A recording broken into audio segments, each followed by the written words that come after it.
Hello and welcome to Saraswati classes. Okay friends, तो आज हम आपके लिए लेके आए हैं मैकाले मिनट 1835 जो हमारे प्राच्य पाश्चात्य विवाद को सुलझाने की कोशिश करते हैं।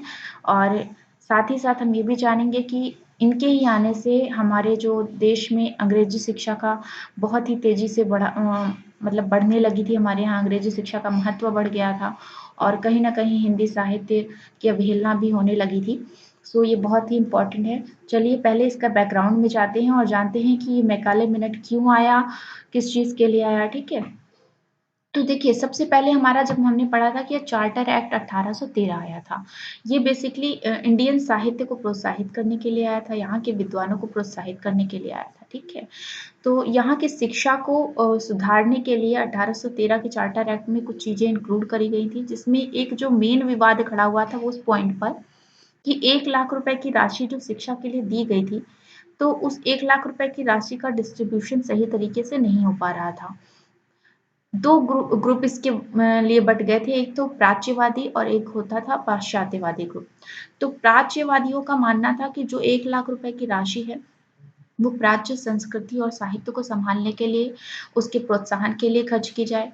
भारतीय विद्वानों के ऊपर उनको प्रोत्साहित किया जाए ताकि वो जो भारत के साहित्य हैं उसको प्रमोट कर सकें। ठीक है, लेकिन जो पाश्चात्यवादी थे उनका मानना था नहीं कि जो 1813 में साहित्य और आपका विद्वान, भारतीय विद्वान बोला गया है, उसका मतलब कुछ और है। वो कहते थे साहित्य का मतलब होगा यूरोपीय साहित्य से, और जो भारतीय विद्वान है वो कोई और नहीं बल्कि जो यूरोपीय साहित्य को जानते हैं उसके लिए कहा गया है, तो ये पैसे उनके ऊपर खर्च होने चाहिए। अब इस तरह से क्या होता है कि प्राच्य पाश्चात्य विवाद खड़ा हो जाता है। ये विवाद और भी ज़्यादा बढ़ जाएगा जब हमारा आएगा चार्टर एक्ट 1833। यहाँ पे क्या होता है कि कुछ शिक्षा संबंधी धाराएं जोड़ी गई, जैसे बंगाल प्रांत का एक गवर्नर जनरल होगा और गवर्नर, सेकंड पॉइंट था कि गवर्नर जनरल की काउंसिल में एक कानूनी सलाहकार होगा। फिर ये था कि 1813 में जो धनराशि 1 लाख रुपए दी गई थी वो शिक्षा के लिए देखा गया कि बहुत ही कम थी, तो उसे बढ़ा करके 10 लाख रुपए कर दिया गया। चौथा पॉइंट 1833 में क्या था कि किसी भी पद पर जो नियुक्ति होगी वो योग्यता अनुसार होगी, यानी कास्टिज्म को इसमें खत्म कर दिया गया कि नहीं कोई कास्ट के बेस पे किसी का अपॉइंटमेंट नहीं किया जाएगा किसी भी नौकरी में। फिर हमारा फिफ्थ पॉइंट था ईसाई मिशनरियों को भारत आने की अनुमति। तो यहाँ पर ईसाई मिशनरियों को भी बोला गया नहीं, आप भी भारत जा सकते हैं, अपनी शिक्षा का प्रसार कर सकते हैं। तो लेकिन साथ ही साथ में क्या हुआ, 1833 में भारतीय साहित्य को भी महत्व थोड़ा-सा दिया गया और बोला गया नहीं, ये पैसे जो हैं, जो 10 लाख रुपए की राशि दी जा रही है, इसको भारतीय साहित्य को भी उसके उत्थान के लिए भी खर्च किया जाए।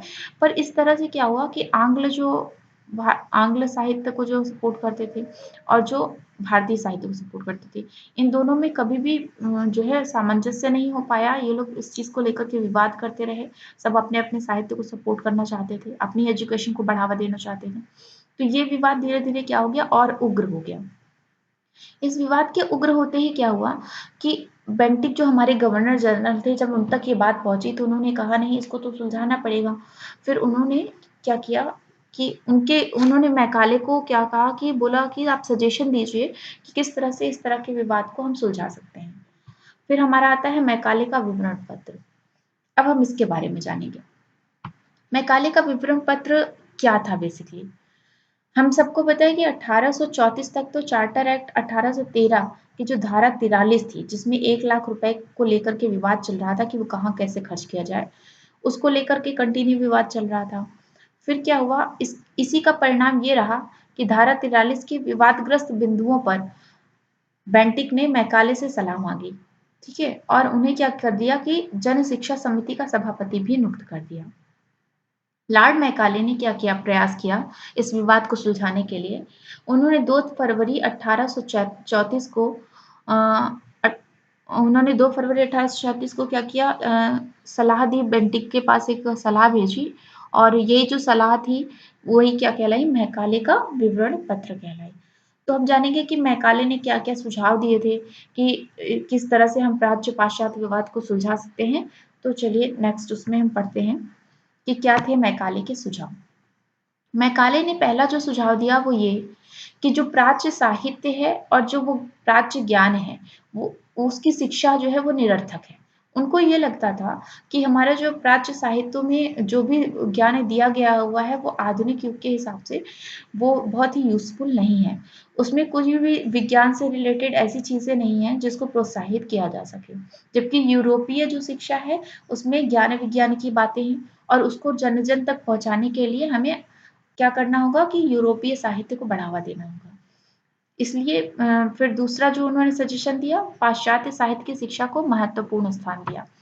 तो वो ये कहते थे कि यूरोपीय शिक्षा ज्ञान विज्ञान को बढ़ाएगा और रूढ़िवादिता को भी खत्म करेगा, इसलिए हम लोग क्या करें, पाश्चात्य साहित्य को बढ़ावा दें और जो भी हमारे अमाउंट आ रहा है, जो भी उसको हम किस पे खर्च करें, पाश्चात्य साहित्य पे खर्च करें, ठीक है, ना कि प्राच्य साहित्य पर। ठीक है। फिर तीसरा पॉइंट था उनका कि शिक्षा का माध्यम अंग्रेजी होना चाहिए। उन्हें लगता था कि हिंदी माध्यम में अगर हम शिक्षा देंगे तो हम सारी जितनी भी एजुकेशन यूरोपीय साहित्य है उसको हम पूरी पूरी तरह से डिलीवर नहीं कर पाएंगे और हमारे कामकाज भी अफेक्ट होगा। तो वो चाहते थे कि वो जितने भी लोगों को एजुकेट करें वो सब के सब अंग्रेजी माध्यम से एजुकेटेड हों ताकि वो उनके काम भी आ सके, उनके जो उनका मतलब ऑफिस रिलेटेड वर्क है उसमें वो काम आ सके और साथ ही साथ में जो है उनको ज्ञान विज्ञान का नॉलेज भी हो सके। फिर फोर्थ पॉइंट क्या था कि उच्च वर्ग के लिए उच्च शिक्षण संस्थान। मैकाले को लगता था कि जो उच्च वर्ग के लोग हैं इन्हें ही शिक्षित किया जाना चाहिए क्योंकि निम्न वर्ग के लोगों को शिक्षित करने का बहुत ज़्यादा औचित्य उन्हें समझ में नहीं आता था। उन्हें नहीं लगता था कि निम्न वर्ग के लोगों को शिक्षा देने से ब्रिटिश कंपनी को कोई भी बहुत ज़्यादा फायदा होने वाला है। तो वो कहते थे उच्च वर्ग को अगर हम शिक्षित करेंगे तो सारा निम्न वर्ग जो कि उच्च वर्ग को फॉलो करता है तो वो अपने आप कुछ ना कुछ एजुकेशन उनसे ट्रांसफर हो जाएगी और वो एजुकेटेड हो जाएंगे। तो हमें सारा पैसा किस पे खर्च कर देना चाहिए, हायर क्लास पे खर्च करना चाहिए। और इसके लिए उन्होंने क्या किया, उच्च शिक्षण संस्थान खोलने की भी बात की। फिर फिफ्थ पॉइंट था शिक्षा क्षेत्र में धार्मिक तटस्थता आवश्यक होनी चाहिए। उनका मानना ये था कि मुस्लिम जो है मुस्लिम विद्यालयों में, हिंदू हिंदू विद्यालयों में या फिर ईसाई ईसाई विद्यालयों में ऐसा ना हो कि इन लोगों के अलग अलग विद्यालय हों और अलग अलग पढ़ाइयाँ हों। उनको लगता था विद्यालय में धर्म को लेकर के कोई बहुत बेस नहीं होना चाहिए कि धर्म के बेस पे विद्यालय नहीं खोले जाने चाहिए। तो इन्हें लगता था शिक्षा ऐसी हो जो सारे धर्म के लोगों को एक साथ मिल सके। ठीक है, तो ये सारे सुझाव उन्होंने दिए। और उसके बाद हम नेक्स्ट पढ़ेंगे कि जो मैकाले का ये सुझाव था ये किस हद तक इसमें क्या-क्या क्वालिटीज़ थी और क्या-क्या इसमें डिसएडवांटेज था हम लोगों की शिक्षा, भारतीय शिक्षा को प्रोत्साहित करने के पॉइंट ऑफ व्यू से। तो चलिए नेक्स्ट स्लाइड देखते हैं कि क्या है।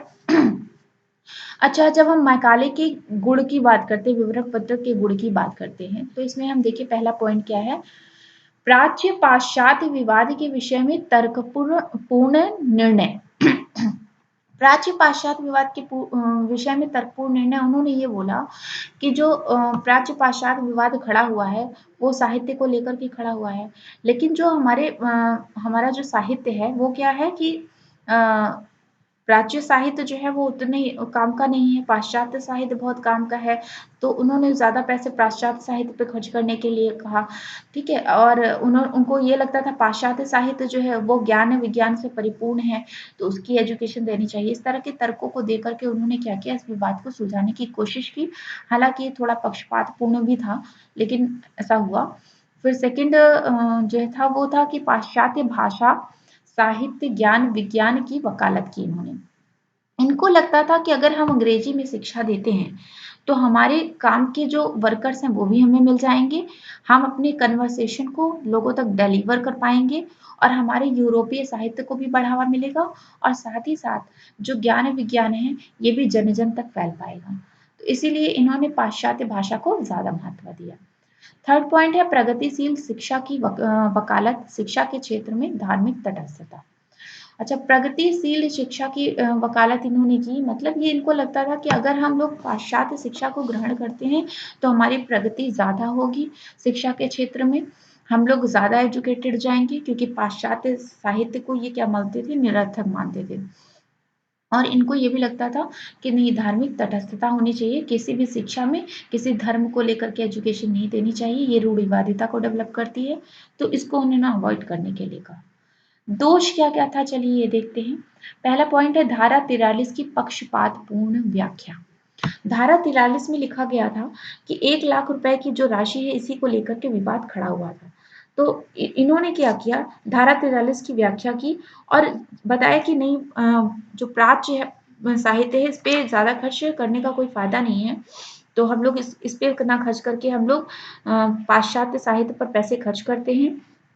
और साहित्य का मतलब इन्होंने क्या बताया, साहित्य का मतलब बताया कि ये अरबी, फारसी और संस्कृत के साहित्य नहीं है बल्कि अंग्रेजी साहित्य है, उसी से इसका मतलब समझना चाहिए।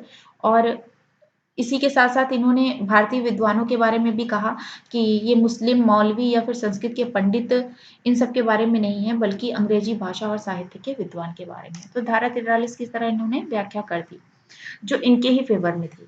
सेकंड हमारा है प्राच्य साहित्य की आलोचना। इन्हें लगता था कि जो प्राच्य साहित्य है वो क्या है, बहुत रूढ़िवादियों से भरा हुआ है।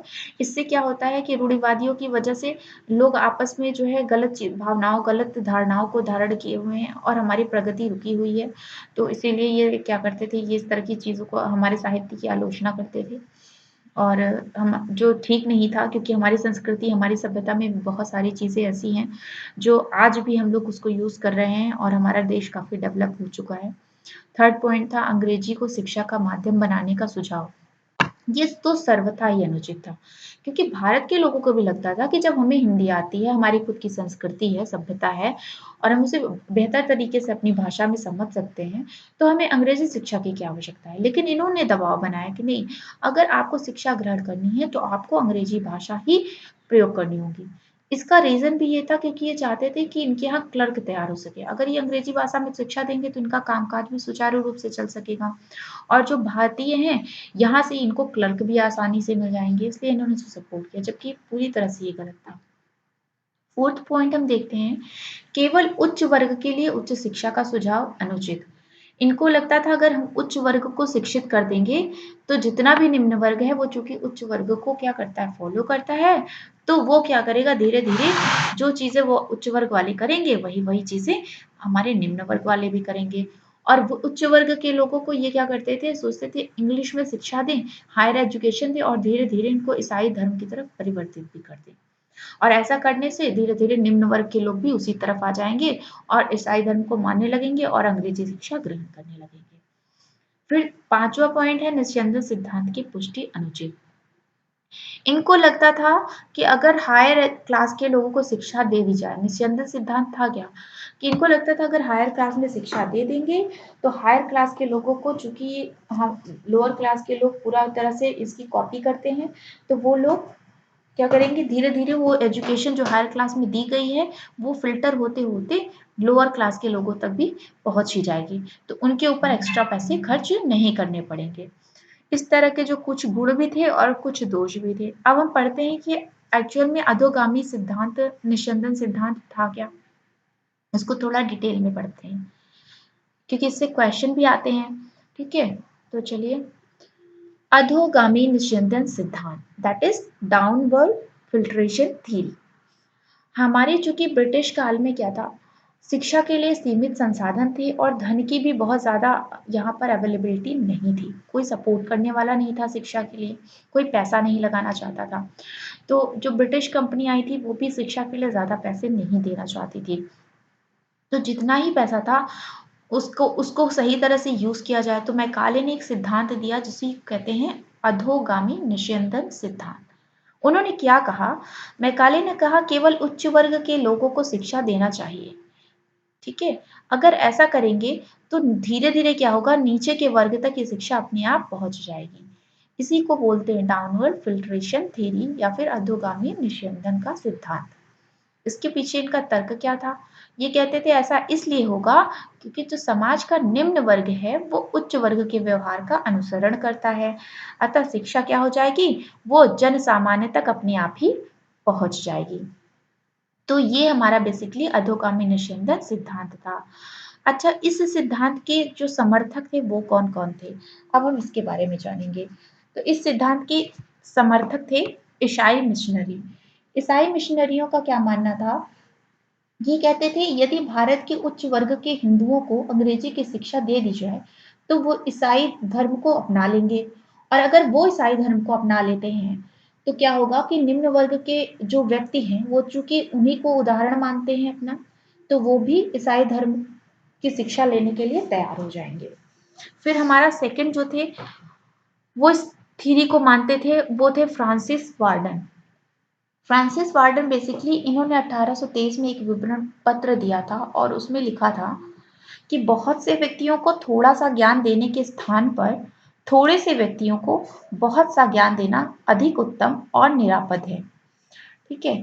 फिर हमारा थर्ड पॉइंट है कंपनी के संचालक, that is directors of company. इन लोगों का क्या मानना था कि शिक्षा की प्रगति उसी समय हो सकती है जब उच्च वर्ग के उन व्यक्तियों को शिक्षा दी जाए जिनके पास अवकाश है और जिनका अपने देश के निवासियों पर प्रभाव भी है। फिर हमारा फोर्थ आते हैं मैकाले। इन्होंने भी डाउनवर्ड थ्योरी को बहुत सपोर्ट किया और इन्होंने क्या कहा, हमें इस समय एक ऐसे वर्ग का निर्माण करना है कि हमारे और इन लोगों के बीच में दुभाषीय का काम कर सके वो लोग। बेसिकली ये क्लर्क तैयार करना चाहते थे भारतीयों को अपना कार्य कराने के लिए, इसलिए इन्होंने इस सिद्धांत का पूरी तरह से समर्थन किया। बाद में ऑकलैंड आते हैं और इन्होंने 24 नवंबर 1839 को इन्होंने अपना एक विवरण पत्र जो है पेश किया और इस विवरण पत्र में इन्होंने इस सिद्धांत को क्या कर दिया, अपनी स्वीकृति प्रदान कर दी। तो कभी कभी ये पूछा जाता है, ये एज अ क्वेश्चन आता है कि जो फिल्ट्रेशन थ्योरी थी, डाउनवर्ड फिल्ट्रेशन थ्योरी, इस सिद्धांत को कब स्वीकार कर लिया गया पूरी तरह से? 24 नवंबर 1800 कितना 39 में। और किसने स्वीकार किया? ये ऑकलैंड थे, इन्होंने इसकी स्वीकृति दे दी थी। ठीक है। तो इससे कई सारे ऑब्जेक्टिव क्वेश्चंस बनते हैं, आप लोग देखिए, जैसे कि मैकाले के विवरण पत्र जो था वो क्यों आया था? तो वो आया था हमारा प्राच्य पाश्चात्य विवाद को सुलझाने के लिए। तो पूछा जाता है कि किस ईयर में आया था? तो बेसिकली 1835 में आया था। ठीक है। उसके बाद इससे कई सारे और भी क्वेश्चन होते हैं कि इससे इसके क्या क्या सुझाव थे। इनका मेनली ये था कि अंग्रेजी शिक्षा की तरफ डाइवर्जन बहुत ज्यादा था, ये अंग्रेजी शिक्षा को ही महत्व देते थे, ये इनका मेन फोकस था। फिर इनके कुछ गुण और जो है वो दोष भी है, वो सब भी आप लोग थोड़ा सा देख लीजिएगा, इससे भी ऑब्जेक्टिव क्वेश्चंस बनते हैं। और ये फिर सिद्धांत के समर्थक, इससे तो ज़्यादा कुछ नहीं। सो आप इसको लॉन्ग क्वेश्चन में भी अच्छी तरह से लिख सकते हैं। मुझे लगता है ये बहुत अच्छी तरह से आप लोगों को समझ में आ गया होगा। सो प्लीज़ कमेंट करें और हो सके तो सब्सक्राइब भी करें और लाइक भी करें, इससे मोटिवेशन मिलता है और नेक्स्ट वीडियो हम और अच्छा बनाते हैं। सो थैंक यू गाइज, और सपोर्ट करिए मेरे चैनल को, प्लीज़ लाइक करिए।